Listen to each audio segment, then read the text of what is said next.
জান্নাত ও জাহান্নামের মধ্যবর্তী একটি উঁচু স্থান আরাফ অবস্থান। এটি জান্নাত ও জাহান্নামের ঠিক মাঝখানে একটি উঁচু জায়গা, যা কাচিরের মতো। এই স্থান থেকে জান্নাতবাসী ও জাহান্নামবাসী উভয়কেই দেখা যাবে। অধিবাসী আরাফের অধিবাসীরা কারা হবেন সে বিষয়ে তাফসিরবিদদের মধ্যে কয়েকটি মত প্রচলিত আছে। ১. যাদের নেকি ও বদির পাল্লা সমান সমান হবে। এটি সবচেয়ে প্রসিদ্ধ মত। কিয়ামতের দিন যাদের সৎকর্মের পাল্লা এবং অসৎকর্মের পাল্লায় ওজন সমান হবে, তাদের জান্নাতেও প্রবেশ করানো হবে না এবং জাহান্নামেও ফেলা হবে না, বরং তাদের আরাফে রাখা হবে। আল্লাহ তায়ালা তাদের বিষয়ে চূড়ান্ত সিদ্ধান্ত না নেওয়া পর্যন্ত তারা সেখানে অবস্থান করবে।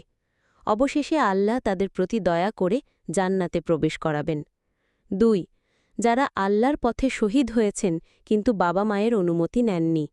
কিছু তাফসিরবিদদের মতে এমন মুজাহিদ বা শহীদগণ আরাফে থাকবেন যারা আল্লাহর পথে যুদ্ধ করেছেন কিন্তু তাদের বাবা মায়ের অনুমতি নেননি।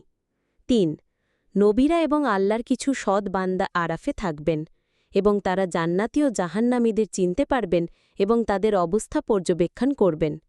তবে প্রথম মতটি সবচেয়ে বেশি গ্রহণযোগ্য। আরাফবাসীদের অবস্থা। আরাফবাসীরা জান্নাতবাসীদের দিকে তাকিয়ে থাকবেন এবং তাদের সালাম দেবেন, জান্নাতে প্রবেশের আকাঙ্ক্ষা করবেন।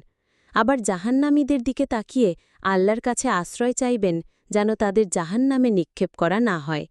তাদের অবস্থা হবে এক ধরনের অপেক্ষার।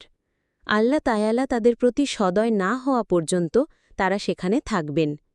সংক্ষেপে আরাফ হল আল্লাহ তায়ালার এক বিশেষ নিদর্শন, যা কিয়ামতের দিনে চূড়ান্ত বিচার ও প্রতিদানের একটি অংশ।